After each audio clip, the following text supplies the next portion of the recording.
Lamborghini Huracán LP610-4 Spyder. What is it? The Lamborghini Huracán LP610-4 Spyder completes the Italian firm's range of more affordable mid-engined supercars. Affordable is, of course, a term to take with a generous pinch of truffle-infused sea salt whenever it follows Lamborghini in any given sentence and when it precedes supercar.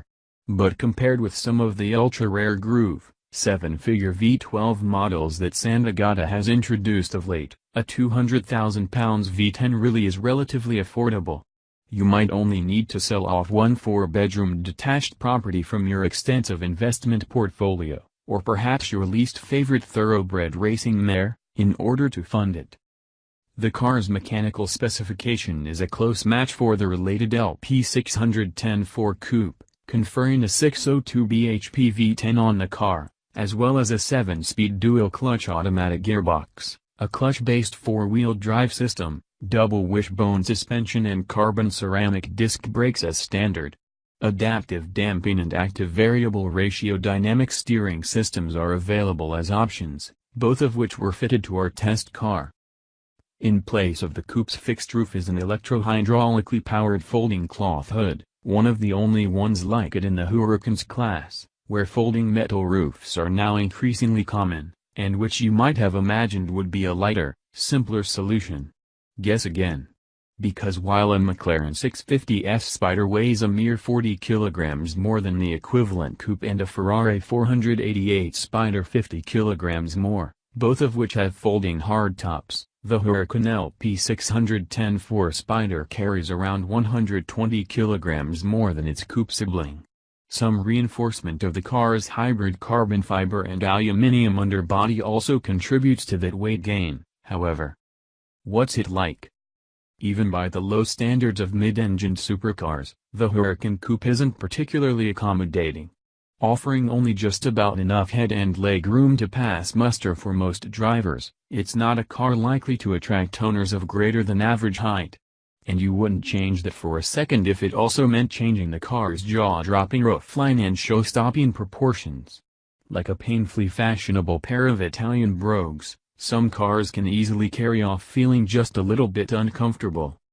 But in this Spyder form and right-hand drive configuration, the Huracan may be borderline intolerable if you're taller than about 5 feet 8 inches. The high-mounted driver's seat is squeezed closer to the steering wheel by Lamborghini's drop-top conversion, so there's a couple of inches less leg room adjustment available compared with the coupe, and it's something the car can ill afford to lose. There's also a compromise to pedal positioning apparent in the Huracan's right-hand drive layout, with wheel arch intrusion forcing both accelerator and brake an inch or so closer to you than they'd otherwise be, and heaping greater pressure on what limited legroom there is.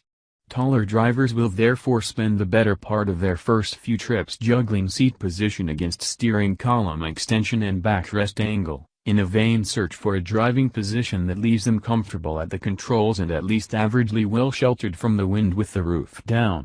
I'm 6 feet 3 and I never found one. Packaging apart, Lamborghini's drop-top conversion is a broadly effective one. The car gets its own suspension tune relative to the coupe and rides more gently at all speeds, without any deterioration to handling response or body control that's immediately obvious on the road, and without anything like as much scuttle or column shake as a Ferrari 488 Spyder suffers with.